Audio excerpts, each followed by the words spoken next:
most people don't exercise effectively. They don't even know what they're doing really. And so I'm an exercise physiologist, and I basically exercise with people every day. I take them through exercise programs. I exercise for myself every single day. And I've done 10,000 hours of exercise over my whole life, probably even 100,000, probably even more than that. And what I've realized is most people aren't exercising effectively. And even the minimum effective dose to actually get the benefits of exercise is 30 minutes a day. And most people come up with the excuses of, I don't have time to exercise. Everyone has time to exercise, but they're just not exercising effectively. And so I think to exercise effectively, you got to do supersets. If you're at the gym, where you're doing one set of exercise, and then you're pairing that with another set of exercise, and you're going from one exercise to the next and back. And so that's what I do always with clients. I try and get them to do supersets where they're doing one exercise and then another one with it. I think that's how you exercise effectively, where you're getting 2 for 1. And also the effort as well. You're getting more bang for your buck in terms of the effort you're putting in.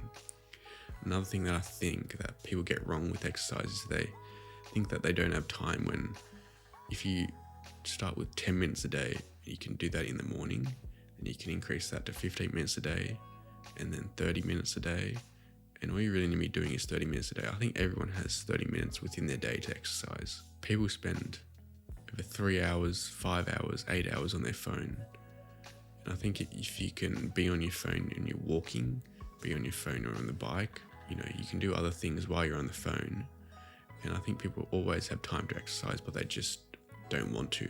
And so if you get to the don't want to stage, you can solve that problem rather than coming up with the excuse of, I don't have time. And if you think that you don't want to exercise, often it comes from a bad previous experience. You did one sort of exercise when you were younger and you didn't like it. But there is a million different ways you can exercise. And so all you have to do is find the one way that you like. It could be running, it could be playing pickleball, it could be on the bike. I see cyclists all the time running down my street, and they're 40, 50-year-old men in tight lycra, seriously. But they enjoy it. And so if you can find the exercise that you enjoy, then stick with it. And I think most people aren't willing to get out of their comfort zone and try different exercises to figure out what they like. And if they did, they'd probably be a lot more happy. They would be a lot healthier and fitter. And I think what people need to do is come to the realization that the reason that you tell yourself you don't have time to exercise is because you really don't like exercise. And the reason you don't like exercise is because you've had a bad previous experience. So what I think you should be doing is figuring out what different types of exercise there are. Try different ones and you'll find one that you do like. And once you find it, you'll just stick with it. And also I hear a lot of the time people come up with the reason that they don't exercise is because exercise takes effort. I think that's the reason why it's so beneficial, because when you put the effort in, you can start to see the results. And after a long period of time putting the effort in, you start to feel better.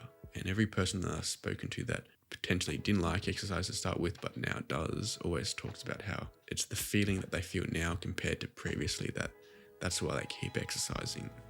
They may not like it right in the moment, but they like the feeling afterwards, a few months down the line, where they know what they were previously, or how they felt and how they feel now.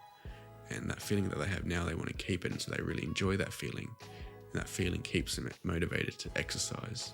And I think if you can try and figure out a way to enjoy it as in the moment, that's extremely beneficial. But if you can compare yourself to how you were previously and how you felt previously compared to now, that'll keep you motivated to exercise. And there's 2 more things that I think stop people from exercising. That's this being self-conscious and also being the lack of knowledge. And I think for self-consciousness, one thing that I focus on is putting my awareness outside myself, figuring out, what's the color of the wall? What's that object that stands out in this environment? Try and figure out where can you place your attention outside of yourself. So when I'm self-conscious, I'm thinking about my internal feelings and constantly thinking and going through thought loops. But when I'm not self-conscious, what I'm doing is I'm focusing my attention on my environment, things within that environment that are around me, and I'm focusing on other things.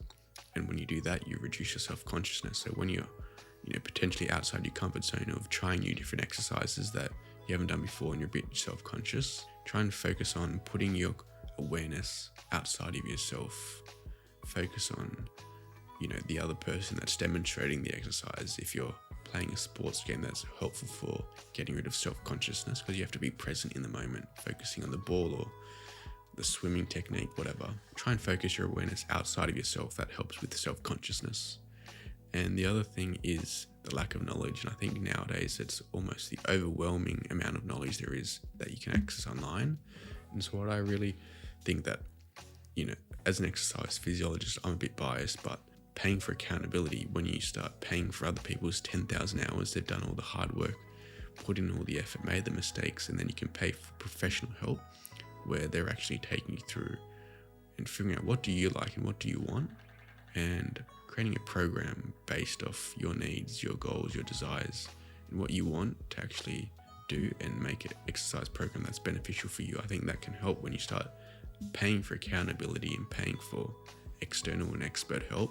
Will help with solidifying your knowledge and not letting knowledge be an excuse not to exercise. And I think so hopefully this video has helped with busting a few myths. It's helped with realizing the benefit of exercise, knowing that you can just start small. You can figure out any way to do exercise, and you can figure out different ways to try different exercises. You shouldn't be coming up with the excuse to exercise. We all know the benefit. You never hear anyone saying, "Oh, I need to quit exercise," right? So we know it's beneficial, but what are some ways and beliefs that stop us from doing it? And I hope this video has helped with, busting a few myths. Enjoyed today's video, please subscribe, and I'll see you in the next video.